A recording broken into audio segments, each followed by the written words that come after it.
Kaum ibu yang dikasihi Tuhan, selamat sore dan selamat beribadah.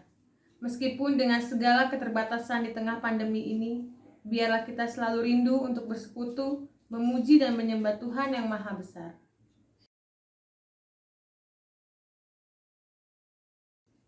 Ibu-ibu yang dikasihi Tuhan, mari kita berdiri jika memungkinkan.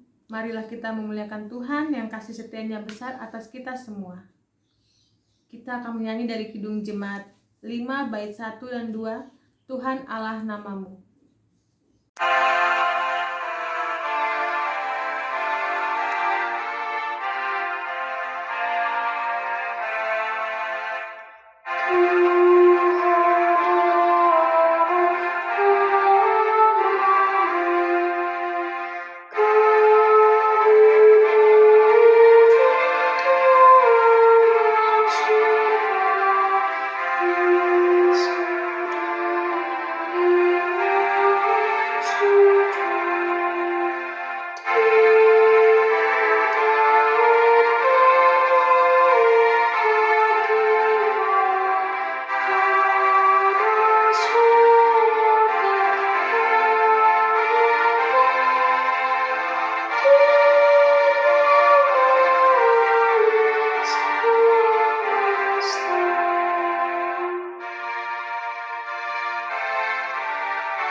Ibu-ibu, mari kita menghadap Tuhan, kita satu dalam doa. Ya Allah Maha Kudus, kami bersyukur atas berkat-Mu, sehingga kami boleh beribadah saat ini. Biarlah hanya kehendak-Mu yang kami cari dalam ibadah ini, biarlah hanya kasih-Mu yang melingkupi kami sekalian, agar sukacita kami semakin lengkap. Terimalah sujud dan sembah kami, terpujilah Engkau selamanya ya Allah. Dalam nama Putra-Mu Yesus Kristus kami berdoa. Amin. Ibu-ibu dipersilakan duduk.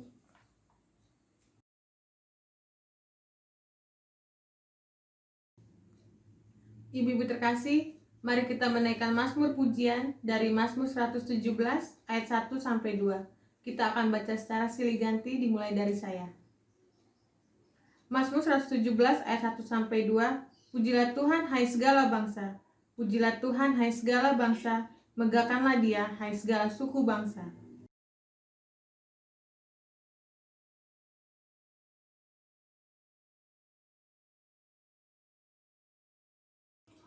Ibu-ibu sekalian, sebelum kita mendengar firman Tuhan, kita memuji Tuhan dari Kidung Jemaat 51 bait 1 dan 2, Kitab Suci Hartaku.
Ibu-ibu yang dikasihi Tuhan, mari sebelum kita membaca dan mendengarkan firman Tuhan di sore hari ini, kita berdoa mohon bimbingan Roh Kudus. Kita berdoa.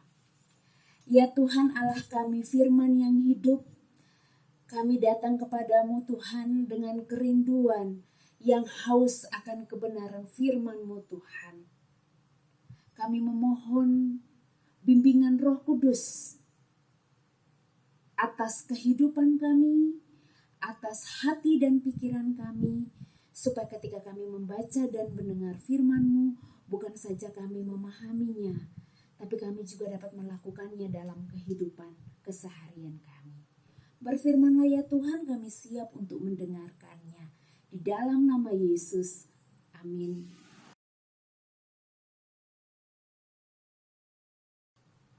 Ibu-ibu yang dikasihi Tuhan, mari berdiri untuk mendengar firman Tuhan yang akan kita baca dari kitab 1 Samuel. Kitab 1 Samuel pasal 17 ayat 37 sampai ayatnya yang ke-39. 1 Samuel pasal 17 ayat 37 sampai ayatnya yang ke-39 yang menyatakan. Pula kata Daud, Tuhan yang telah melepaskan aku dari cakar singa dan dari cakar beruang, Dia juga akan melepaskan aku dari tangan orang Filistin itu. Kata Saul kepada Daud, pergilah, Tuhan menyertai engkau. Lalu Saul mengenakan baju perangnya kepada Daud, ditaruhnya ketopong tembaga di kepalanya dan dikenakannya baju zirah kepadanya.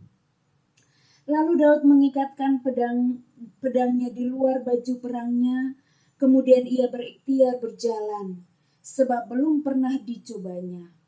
Maka berkatalah Daud kepada Saul, aku tidak dapat berjalan dengan memakai ini, sebab belum pernah aku mencobanya. Kemudian ia menanggalkannya. Demikian pembacaan Alkitab. Berbahagia semua orang yang mendengar firman Tuhan dan melakukannya. Terpujilah Tuhan Yesus. Haleluya.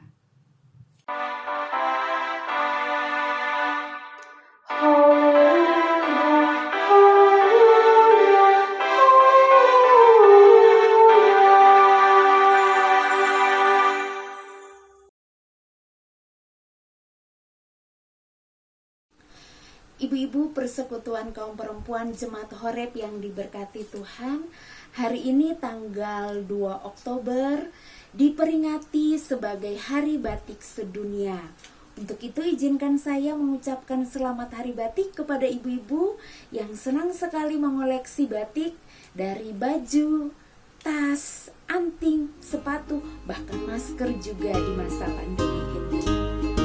Batik ditetapkan sebagai warisan budaya yang sudah mendunia. Batik ada tampilan fisiknya sebagai warisan budaya, tapi yang lebih berharga dari batik itu adalah nilai-nilai yang terkandung di dalamnya, dari filosofinya, dari simbol-simbolnya oleh leluhur yang diwariskan secara turun-temurun. Lalu bagaimana dengan kita sebagai umat percaya, apa warisan kita? Bacaan kita hari ini bercerita tentang Daud. Daud yang tampil di hadapan Saul mengajukan dirinya ingin melawan Goliat yang dikatakan sebagai raksasanya orang Filistin. Tingginya itu 6 hasta sejengkal, atau kita bilang itu seperti 3 meter. Tingginya itu sekitar 3 meter dan baju perangnya itu beratnya 50 kilo. Ujung tombaknya itu, tembaganya itu beratnya sekitar 7 kilo. Coba kita bayangkan orang yang tingginya 3 meter dengan baju perangnya berat sekitar 50 kilo itu dari besi dan tembaga. Berarti kita tentara-tentara orang Israel aja ketika melihatnya mereka tidak mampu untuk melawannya. Pada saat Goliat tampil untuk menantang para tentara Israel itu, mereka tidak ada satupun yang maju. Di antara tentara-tentara bangsa Israel, di situ ada saudara-saudara Daud juga yang sebagai tentara. Ada Eliab, ada Abinadab, ada Syama. Itu saudara-saudara Daud juga yang sebagai tentara Israel. Mereka tidak ada yang maju. Mereka takut melihat perawakannya Goliat saja, mereka sudah menyerah. Namun Daud datang di hadapan Saul. Dia bilang dia mau melawan si Goliat ini. Ayat 37. Kata Daud, Tuhan yang telah melepaskan aku dari cakar singa dan dari cakar beruang, Dia juga akan melepaskan aku dari tangan orang Filistin. Kalau para tentara Israel itu mereka sudah dibekali dengan latihan-latihan perang, tapi Daud dia hanya sebagai pengembala kambing domba ayahnya Isai yang pernah melawan singa dan beruang pada saat dia mengembalakan domba-dombanya. Tapi dengan imannya dia mau maju melawan Goliat. Ibu-ibu yang dikasihi Tuhan, hari ini tema kita adalah iman, warisan intangible, artinya warisan yang tidak berwujud. Sebagai orang percaya, kita punya iman sebagai warisan yang walaupun tidak kelihatan, tetapi dapat ditampilkan lewat sikap perilaku kehidupan kita sehari-hari. Daud dengan imannya dia mau mengalahkan Goliat. Kenapa Daud ingin mengalahkan Goliat?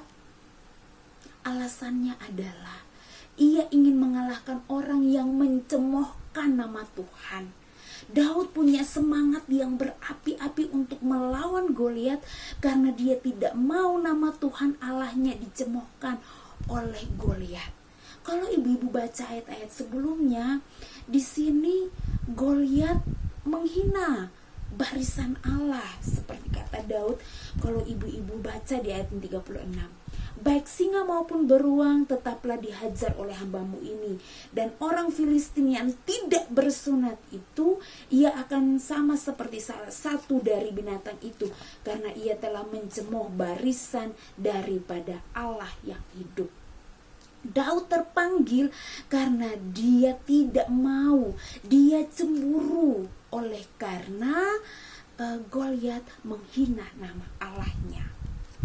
Dengan iman percayanya bahwa dia dapat mengalahkan Goliat ini. Kalau kita baca selanjutnya, Goliat datang dengan pedang, tapi dia hanya datang dengan nama Tuhan. Iman yang begitu kuat dalam diri Daud, sehingga kalau dia percaya bahwa kalau tentara orang Israel itu dibekali oleh pendidikan perangnya, Daud dibekali pada saat dia mengembalakan kambing domba milik ayahnya. Dia di sana dia melawan singa dan beruang. Secara tidak langsung dia dipersiapkan oleh Tuhan untuk melawan tentara orang Filistin. Dia dipersiapkan oleh Tuhan ketika dia berhasil mengalahkan singa dan beruang. Tuhan mempersiapkan Daud ketika dia mengembalakan kambing domba. Dia mampu mengalahkan singa dan beruang. Dan dia percaya bahwa Tuhan juga akan menjaga dia, Tuhan akan memperlengkapi dia, Tuhan akan menolong dia, Tuhan ada di depan dia ketika dia melawan Goliat. Dia tidak membawa alat perang yang berat seperti Goliat. Bahkan ketika Saul mengenakan baju perangnya kepada Daud, dia merasa kaku karena dia merasa ini begitu berat dan dia tidak akan lincah seperti lincahnya dia melawan singa dan beruang. Oleh sebab itu dia merasa tidak nyaman menggunakan ini. Dia melepaskan itu, dia datang dengan baju gembalanya, dengan katapelnya untuk melawan Goliat. Di sini dilihat iman yang dimiliki oleh Daud. Bagaimana dengan warisan yang tidak terwujud bagi kehidupan ibu-ibu. Nah, kehidupan ibu-ibu dalam rumah tangga, dalam keluarga, apa yang sudah ibu-ibu wariskan kepada anak-anak di keluarga ibu-ibu masing-masing. Hari ini kita belajar sebagai ibu-ibu untuk menanamkan warisan yang tidak berwujud itu, iman itu kepada anak-anak. Karena warisan iman yang dimiliki oleh anak-anak itu tidak akan diambil oleh orang lain. Kalau kita menginvestasikan barang, investasi uang, kita punya asuransi namanya, berupa barang, satu ketika itu akan lenyap, itu akan habis. Tapi bagaimana kita meninvestasi iman, investasi ilahi, warisan kekal itu kepada anak-anak kita, supaya ketika mereka dewasa, mereka hidup mandiri, ketika mereka menghadapi singa, beruang maupun Goliat dalam kehidupan mereka, masalah-masalah dalam kehidupan mereka, dengan iman yang dimiliki mereka, mereka mampu menghadapi itu. Warisan iman yang diturunkan oleh orang tua kepada anak-anaknya itu akan terwujud dalam sikap dan tingkah laku anak-anak ketika mereka hidup takut akan Tuhan. Mereka akan selalu mengingat apa kata orang tuanya, sehingga warisan kekekalan yang dimilikinya mampu menjaganya untuk menghadapi segala macam persoalan hidup. Ibu-ibu yang dikasihi Tuhan, mari bersama kita wariskan warisan kekekalan, warisan iman, warisan ilahi itu kepada anak-anak kita. Kalau didikan, pengetahuan itu penting bagi anak-anak mulai dari dalam keluarga, maka iman pun juga yang akan membentuk mereka, yang akan menyempurnakan didikan yang diberikan oleh orang tua kepada anak-anak. Jangan sia-siakan warisan itu, karena warisan itulah yang akan menentukan masa depan kehidupan anak-anak kita turun-temurun. Tuhan Yesus memberkati. Amin.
yang dikasihi Tuhan, mari kita satu di dalam doa syafaat, kita berdoa. Ya Tuhan Allah kami yang hidup, Allah di dalam nama Yesus Kristus Tuhan dan Juru Selamat kami datang kepadamu Tuhan dengan segala ungkapan syukur dan terima kasih kami atas kasih dan anugerah Tuhan dalam kehidupan kami. Sebagai ibu-ibu dalam kehidupan rumah tangga kami masing-masing, kami bersyukur untuk perbuatan ajaib Allah yang Engkau anugerahkan dalam kehidupan kami, dan kami datang kepadamu membawa segala kehidupan kami di hadapan-Mu Tuhan. Dengan segala pergumulan kami bawa di dalam nama Tuhan Yesus yang akan memberikan kami jawaban, yang akan memberikan kami jalan keluar. Bapa di dalam kerajaan sorga, di saat ini kami datang menyerahkan seluruh kehidupan kami sebagai ibu-ibu dalam jemaat Horeb, dari sektor pelayanan Paulus hingga sektor pelayanan Ruth. Tuhan berkatilah setiap kami dengan pergumulan-pergumulan kami masing-masing. Kami yang bersuka cita atas pertambahan setahun usia, bagi usia kelahiran maupun perkawinan, maupun kami juga yang merasa kehilangan orang-orang terkasih kami. Tuhan tetap memberikan kami kekuatan, penghiburan, sukacita dan damai sejahtera. Bapa di dalam kerajaan sorga, kami berdoa menyerahkan kehidupan bangsa dan negara kami. Tuhan berkatilah para pemimpin kami. Usaha untuk pencegahan, penanganan COVID-19 ini kami berdoa, Tuhan Engkau menolong para medis yang ada di dalamnya, menolong pemerintah kami dalam usaha-usaha pencegahannya, memberikan kesembuhan bagi setiap korban, memberikan kekuatan bagi setiap keluarga yang menderita, supaya kami tetap kuat, kami dipulihkan oleh karena kemurahan dan kebaikan Tuhan. Kami berdoa menyerahkan gereja kami. Biarlah kasih Tuhan tetap menyertai gereja kami dalam tugasnya mewartakan Injil Tuhan. Para presbiter yang ada di dalamnya, para pengurus dan pelayan ke-6 Pelkat, Tuhan berkatilah kami semua dengan tugas dan tanggung jawab kami masing-masing. Kehidupan berjemaat kami, Tuhan memberkati. Tuhan memberkati keluarga kami masing-masing, suami-suami kami dengan pekerjaannya, kami dalam tugas dan peran menata layani kehidupan rumah tangga kami, mendidik anak-anak kami, mewariskan iman, mewariskan kekekalan itu kepada anak-anak kami supaya mereka bertumbuh dalam takut akan Tuhan, dan sepanjang kehidupan mereka sampai turun-temurun pun terus mengandalkan Tuhan.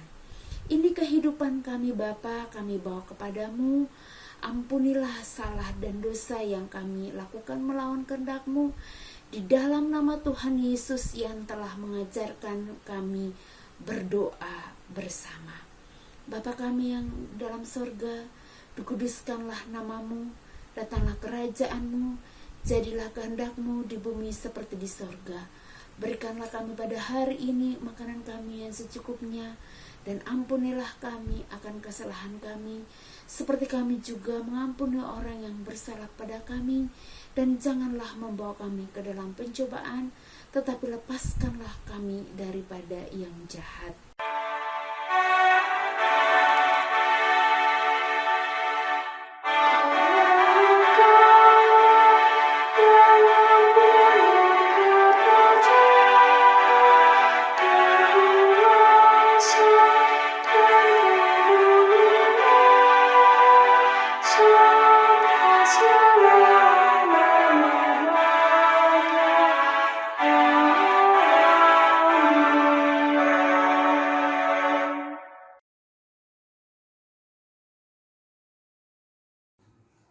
Ibu-ibu terkasih, memberi adalah anugerah.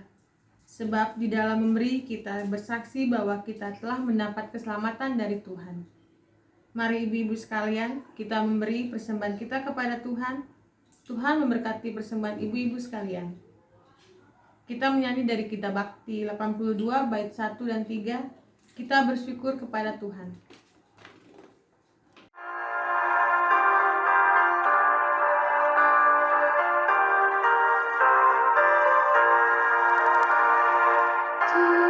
bersyukur kepada Tuhan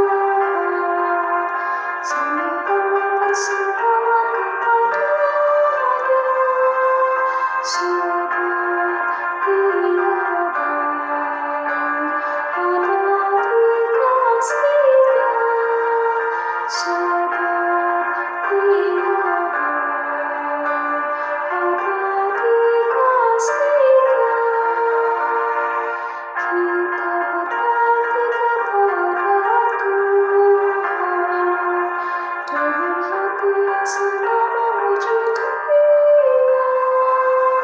sebab Ia baik, abadi kasih-Nya, sebab Ia baik, abadi kasih-Nya.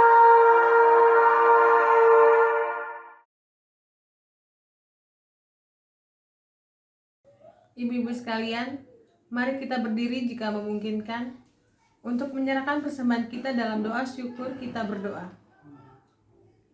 Allah Bapa, makasih, kami bersyukur kepadamu untuk limpah kasih dan peliharaanmu sampai saat ini. Kami bersyukur untuk setiap anugerah dan berkat-Mu bagi kami semua. Berkati dan kuduskanlah persembahan yang kami bawakan ini, biarlah menjadi berkat dalam karya kasih dan kesaksian bagi sesama, bahkan untuk memuliakan nama-Mu di dunia ini. Amin. Ibu-ibu tetap berdiri.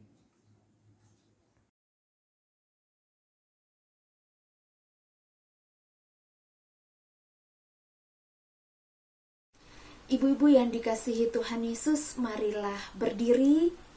Kembalilah ke kehidupan kita masing-masing sambil tetap beriman dan setia kepada Tuhan Yesus Kristus. Walaupun tantangan menghadapi kehidupan kita, kita tetap percaya bahwa Dialah sumber kekuatan dan penghiburan kita.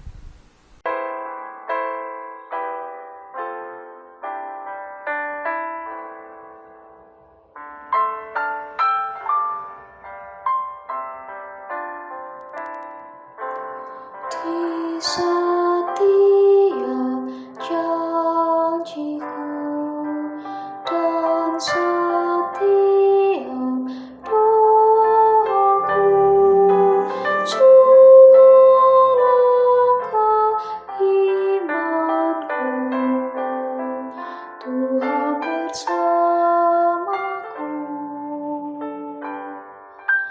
Tiap gunung ku tempuh, harapanku pun teguh, dengan Tuhan beserta, hanya anugerah-Nya. Tuhan beri anugerah-Nya, Tuhan beri kuasa-Nya. Kristuslah di dalamku, aku menang bersamanya.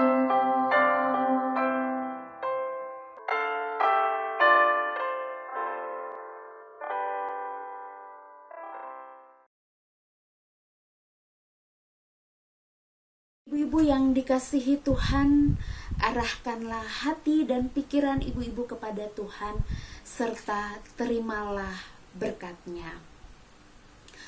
Kiranya rahmat Tuhan kita Yesus Kristus, cinta kasih Allah dan persekutuan Roh Kudus, beserta ibu-ibu bersama keluarga, dari sekarang sampai selama-lamanya.